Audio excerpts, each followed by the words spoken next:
Welcome back to Therapist Voices at ReachLink. I have today Jacob Cooper, who I'm very excited about. He's an LCSW in the state of New York. Yes, New York is where I practice. Good old Yeah. cold New York.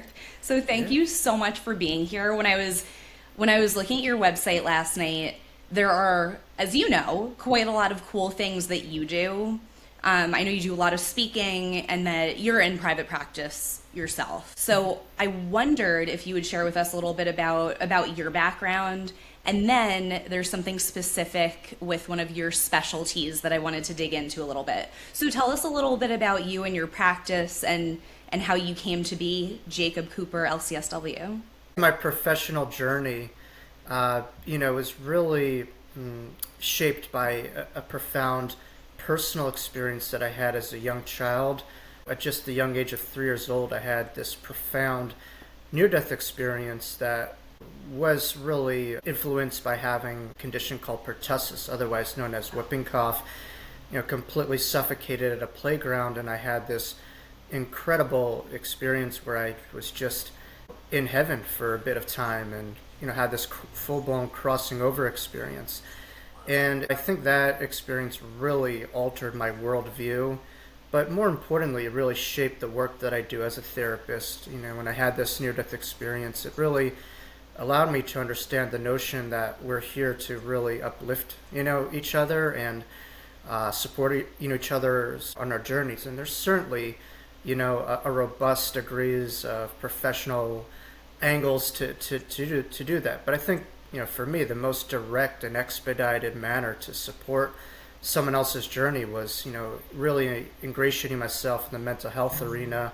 So I work, like you said, as a therapist, not just of the mind, but of the body and of the spirit as well. I try to extend the bandwidth and the umbrella of services that I have that will be able to help people within their own unique particular needs to move the needle of their life. But I've written 2 published books that I've really been inspired by my near-death experience that I had as a kid. These books really touch upon, areas of mental health, grief, and some of the bigger existential questions that we have, such as who am I, why am I here, and where do I go after the body decomposes? And the genesis of all of my work is really predicated on my NDE that I had as a young child, and everything else is a nice kind of segue or avenue that directly relates to that, if you will. So you are really talk about being, I guess, where you're meant to be from. It sounds like you had that already, that proclivity toward being in the helping profession. And I'm just saying that based on our conversation so far today, Right. that you were such a nice person. I can obviously immediately tell that you are a helper. When you had that experience and you later in your life, however you got into therapy, did you know right away that you were going to do something or specialize a little bit more based on what happened to you as a child? When I was in college, there was a part of me that really didn't want to go into mental health for various different reasons, because I thought there would be too much rigidity, going into it. I thought there would be a great degree of stigma of my own experiences, my own beliefs and desires, and I just thought that I would have my hands tied way too much to do that.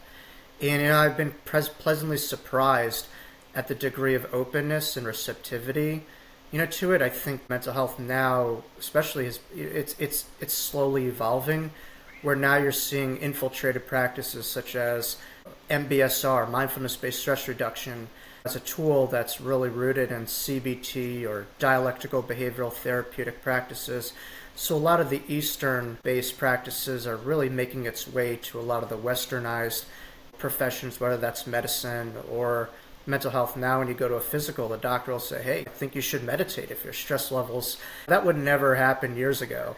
There's a change that's slowly happening to the point now where I'm an educator for fellow psychologists or therapists trying to get their own continuing education hours, where I'm educating and providing information as well as intervention to help other people within the therapeutic helping professions to understand spiritual experiences and dichotomizing what might be a psychotic break or psychotic episode with what may be a spiritual download, a spiritual awakening.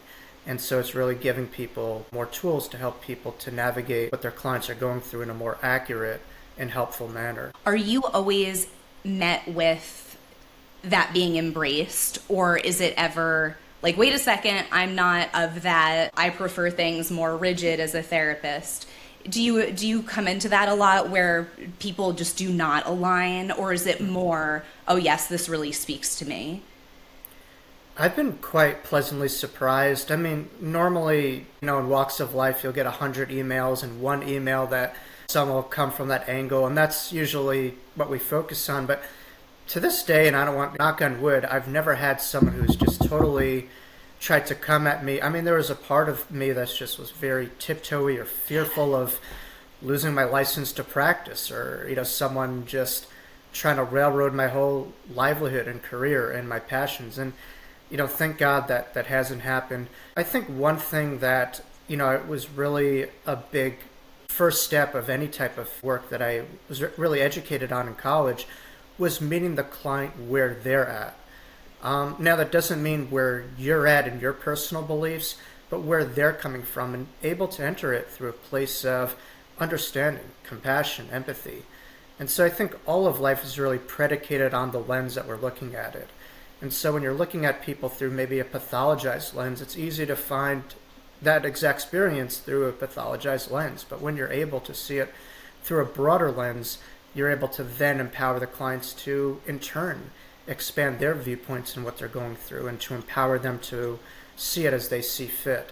So really, it really coincides with a lot of, therapeutic one-on-one practices, which is really about developing understanding, empathy, and meeting the clients where they're at. So I think a big part of it is removing biases, whether that be religious or your own beliefs or lack thereof, that interfere with maybe what a client may be presenting to your office with, and entering their world through curiosity, because that allows them to do that with the same as well. I think the quality of our behaviors are largely predicated on the quality of our information. And for years, if you're taught, hey, if someone's having intuitive abilities, or they're talking to a grandmother, stuff like that, let's send them to 72 hours psychiatric hold. That's needed. And now you're seeing no. Now they're having parapsychologists develop hard scientific studies to really debunk this as something that is wishful thinking, or a psychotic episode, or something that is more of an angle of evidential. So I think right now we're getting to a point where science, evidence is really catching up to where now people are saying that there's something going on that may be beyond just looking at this as a psychotic break, or a manic episode, or a schizophrenic episodic behavior, that there's something else that may be happening when people are connecting to things that go beyond this, third dimensional reality. Do you mind talking about that a little bit more? Because I didn't know that it was to the point of these things really being debunked. That sounds so hopeful, especially, I'm sure, to you, for this being like your niche. Where are we at with that kind of thing? I think we're quite advanced. For instance, the University of Virginia has a whole parapsychology department of perceptual studies at the University of Virginia, where they have archives of evidential case studies of reincarnation, or NDEs, or psychic information, and they're including that in parapsychology departments. University of Arizona in Tucson, led by Dr. Gary Schwartz. He leads the perceptual studies department. And so there's a lot of stuff that they're doing right now, which is a little bit classified, if you will. Sure.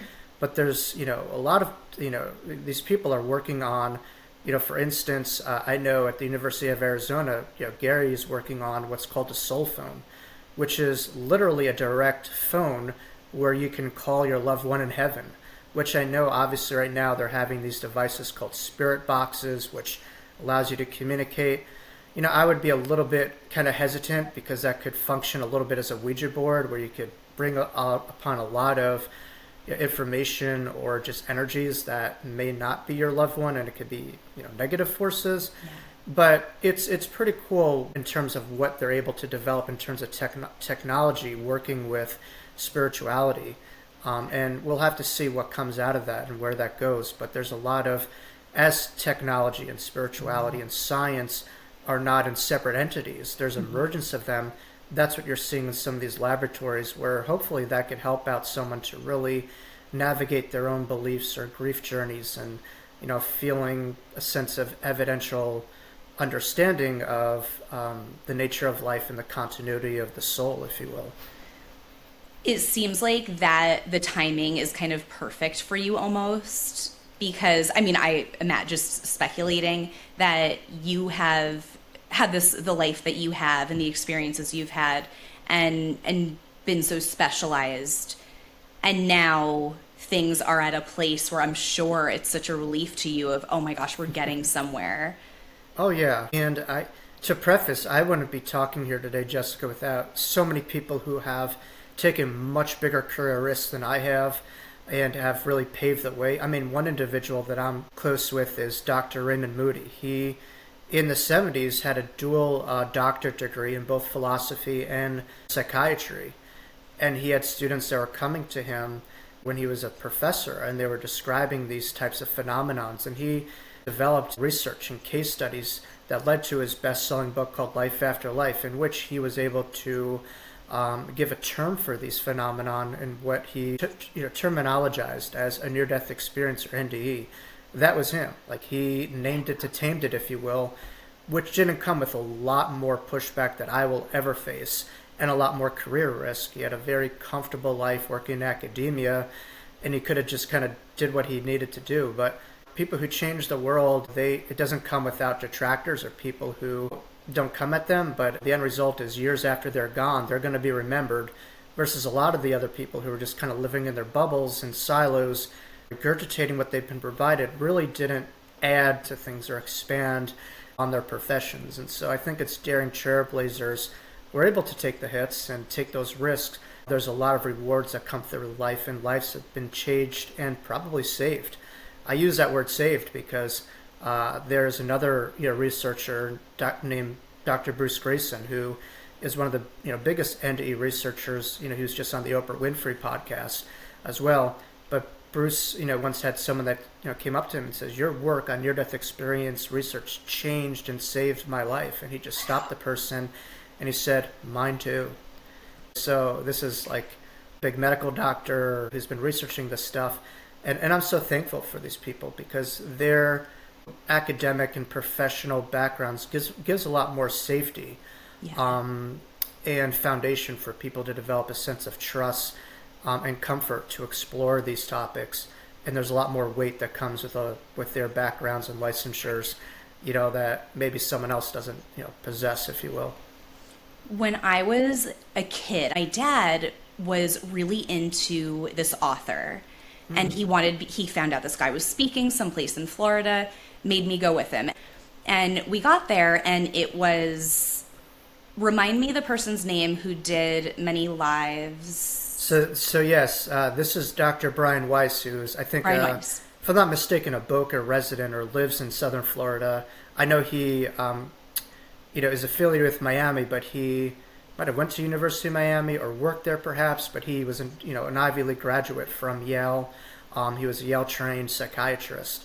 That makes sense. I think it was in Miami that we saw him, actually. And I remember sitting and listening and thinking, wait, what? What did this guy just say? Right. And by the end of it, I don't remember if I was in tears or just such, not in a sad way, but in such awe and kind of disbelief and kind of scared at the same time, because I was a kid and mortality was already scary. And I remember going down such a rabbit hole after that, getting every book he had. I think I went to see him speak someplace else. Wow. And then when, I know there's so much more to it with what you've done and since then, but when I saw on your website this regression stuff, I thought, oh my gosh, this is going to be someone so knowledgeable, and sure enough, it seems like there's a lot more to it. Do you do any of that, like regression? Is that something that's practiced still, or does that look much different today than maybe it did when we were kids? Yeah, I mean, there's multiple forms of regression therapy that I do. One of the forms, modalities, is past life regression or past life soul regression therapy that helps clients not only regress to earlier memories of this lifetime, but they're able to go back to memories of bodies and lives before this lifetime, which is really fascinating. I think as a therapist, I like to get to the heart of the matter and the source of things. And there are instances from physical conditions, mental health conditions, social dynamics, where people just don't have an explanation for why things are the way that they are. And I do believe we may have irrational behaviors, but our pathways or our logical roadmaps to those behaviors are based in rationality. There's a reason behind it. And what past life regression does is it really allows people to go to the deeper source of what they're looking for, or where they could evolve and grow from and understand. I know you're even mentioning Dr. Brian Weiss. He has a daughter that is an LCSW, and she, when you have Brian Weiss as a dad, you probably just see him as dad. You don't see him as the great, and that's probably the way that he wants it to be. But there was a point in time she's like, you know what? Maybe I'll check out one of his regressions, and she was about to go through cataract surgery because she was having some issues seeing. And she regressed during, Brian's group regression, and she found out, from my understanding, that she was burned in the eyes and she lost her vision. And so what she was able to do is understand, I'm holding on to a lot of these cellular memories that are replaying itself in this lifetime that have actually nothing to do with this lifetime, that these cells are holding memories and continuing itself, and in reality that's not happening. I'm safe in this lifetime. This is a different journey, a different chapter. And after that regression, she did not need to go through surgery. Her vision was healed from her higher mind being able to dichotomize what happened in that lifetime versus the safety and just health of her own body that had nothing to do with that body. So that's just one example where people are able to have, they see every doctor, every therapist, nothing seems to work, and then eventually they try this proverbial last stop on this train, and they're able to find healing. So, but it's not always stigmatized or pathologized. A lot of clients that I see are able to develop enhanced sense of understanding of their soul purpose, bringing in some of their gifts that they may not understand why they have what they have, and expanding on that, and many other things. So I do that. And I also do what's called between life soul regression therapy, which was really mainstreamed by an individual named Dr. Michael Newton. He is very similar to Brian Weiss in a sense that he did not come to this. It wasn't forceful, or he wasn't interested in this stuff beforehand. He was just simply doing a hypnotic regression to a client to go to the source of what they're going through. And the client went not only to the source, but the client went directly to source energy itself. And they started to describe a lifetime before this, when they got into their body, of their life in heaven and their memories that they had before they came here. And they're able to describe beings of light that they were connected in heaven and all that stuff. So essentially what Between Life Soul Regression does is it really expands on some of those bigger existential questions that people have, such as who am I before I got here? Why am I here? What happens when my body goes, and what happens when my soul leaves its body? So I think it's all this stuff. I would really quantify this as soul therapy, which goes further than just the mental or the emotional, but goes directly to the soul. Because most of us are given this puzzle with a million different pieces, and we're trying to make sense of it. And some of the bandwidth or angles that we're trying to solve this predicament are rather limited. And through regression therapy, people are able to just relax their brain, and they're able to get themselves in a deep and hypnotic state, which is really getting yourself into those deeper, that's somewhere between that delta and alpha brainwave state, where a lot more understanding and development of the higher mind is able to infiltrate itself to broaden your understanding, if you will. So, that's what I'm doing a lot, these days, which is really cool, because a lot of people feel disenfranchised when they hear about, let's say, my NDE, and they're like, oh, you have it, but I don't have that. So it really does bode well with my social work background, which believes in inclusivity or DEI, or having spirituality as a participation sport, not a bystander sport, or where people are in just the stands. So it does give a lot more opportunity for people, to have direct experiences on their own. And that really dichotomizes a belief into an inner knowing, which could shape the trajectory of the lives that they pave and live. Are you ever scared when you're with a client doing this work? Do you ever feel like, oh my God, what if this doesn't go well for them? Not really. I don't hold attachments to results. I think I would stop my work a long time ago. I try to let go of control. Spirituality is all about, the human tries to control. And how do I do that is I have a trust. I have a knowing. For me, I think what's important is to really lean into what you think is real. And for myself, what I've learned is real is, pain doesn't last. Turbulence doesn't last. Conflicts do not last, but love goes on. The beautiful experience that we have, those goes on. And that, from a direct experience in NDE, I've had that. And so I think I govern my life by this quote that which is real cannot change. What changes was never real. And everything in this reality is constantly in flux. And so I don't attach myself to it. I connect to the things that I know that last, which is the growth experiences and evolution that people have. So I don't attach myself to those things. I allow clients to be empowered to come up to those places when they're ready. But really, regression therapy is all a matter of the process of letting go of this small version that you've held yourself in, to be curious, to explore a bigger part of you that's out there that maybe you're not connected to, or you don't remember in the moment, if you will. I try to remember what this is all about. I think when you have an experience like I did, it allows you to understand a little bit more that we're not just born here just to take, or we're not here to just pay the bills, that there's a functionality behind our purpose, which is to really understand that the ultimate measurement of our existence is what do you do with your surroundings, and how do people feel in your presence? How do you treat someone else? And that's really where I try to govern my life. But I don't attach myself to all this stuff. I just say I'm just a messenger, or rather a reflector of the beauty that's possible within each person to see. And I try to make that a possibility. I mean, I know there were biblical characters who said, "The kingdom of heaven in me is in you too." I try to get them to reflect on the greatness that they have within. And that's the empowered approach that I have within all of my lines of work. But regarding the change, I don't necessarily think too much about it or attach myself to it. I just kind of put my head down and say, kind of what could I do more? One of the most moving scenes that I've seen was Steven Spielberg's Schindler's List, where at the end, Oscar Schindler was like deeply in emotional distress and crying. He said, "I could have done more. I could have done this. I could have done that." And that's kind of the way I view my life. It's just never enough. How could I continue to push the envelope to make a difference in my limited time here? It's never enough, What do you think you did in your life before this?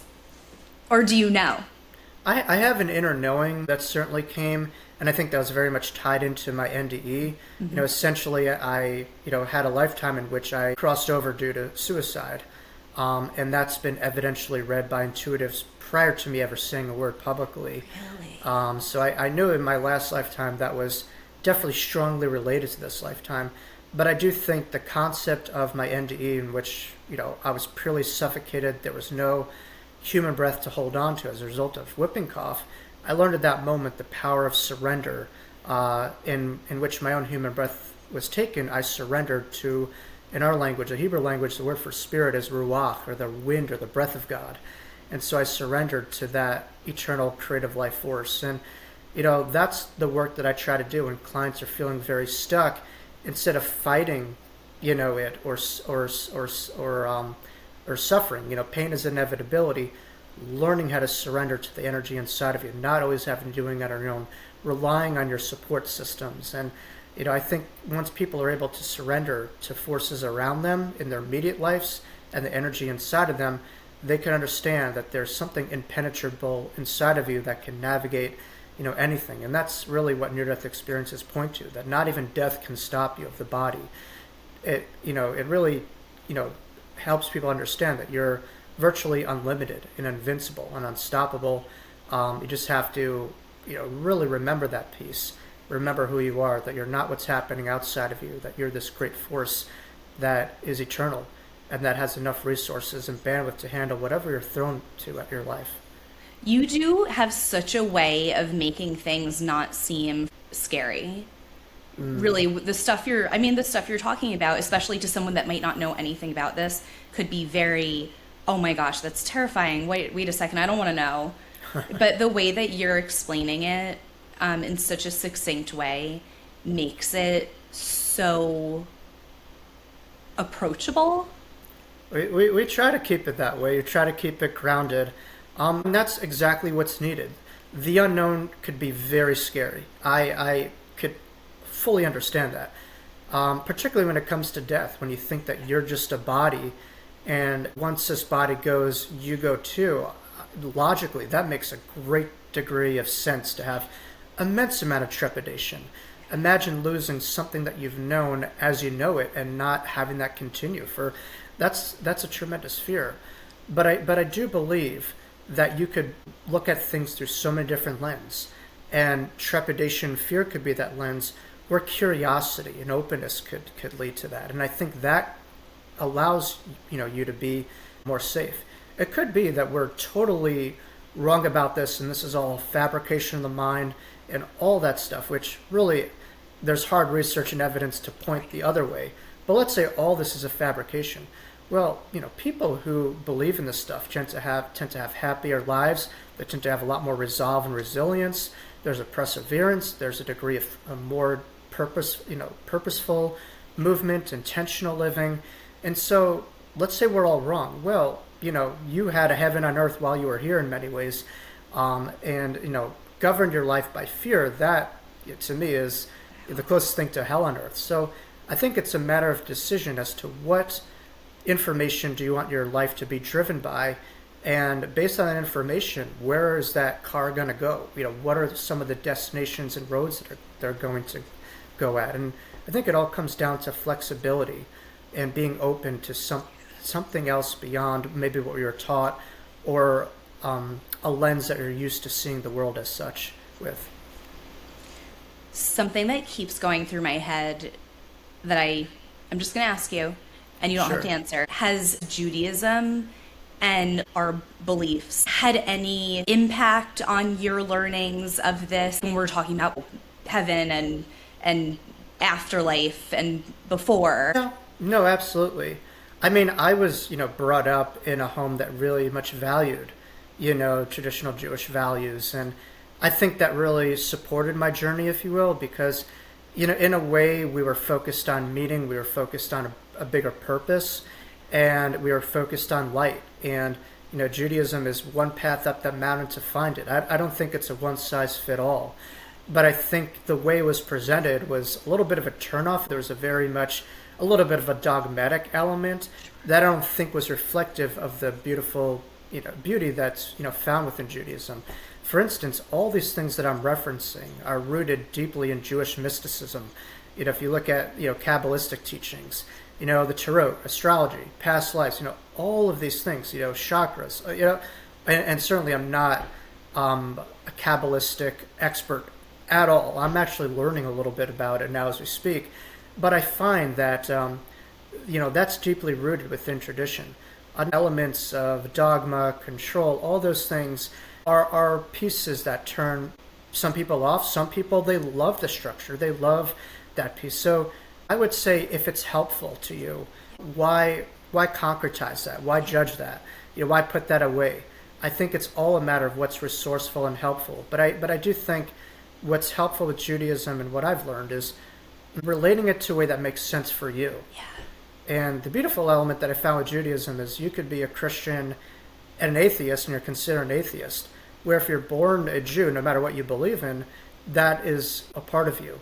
But I think in this lifetime, it's really influenced my worldview, my connection to the culture, as well as, understanding the resilience of all, predecessors that had happened before me in this body. But I know sometimes I'm a little bit torn where religious beliefs and spiritual beliefs, aren't always the same. And that's when I'm able to tune into things that make sense at an inner level. So these days I've been able to find an engagement in Jewish practice that I choose, that makes sense, for me, and finding all the good elements. And there's a lot of cognitive dissonance that people have when it comes to religion. And if there's one thing that doesn't make sense, we throw everything out. And I think to me, it's like, what makes sense for you? And, distancing yourself from people who judge you. Because whether you practice, Judaism, you daven 3 times a day or, all this stuff or not, a Jew is a Jew. And that's the beautiful element, of the faith. And I wish more faiths would align themselves with that, to see that, there's no hierarchy, there's no better or worse than, it's just you're a beautiful being. But I don't believe in, per se, a Jewish soul. I believe all souls are divine. But I do believe a soul is experiencing itself in a life as a Jew and understanding, all of that we've been through and the sacrifice and the determination, resilience that our people have had, has been a great lesson for my soul, to say the least. Well, I cannot wait for my mother to hear this. That was one of the most beautiful answers I've ever heard. Yeah. The beautiful element about Judaism, if you look at it, is the degree of nuance, right? If you're studying Judaism, there's arguments.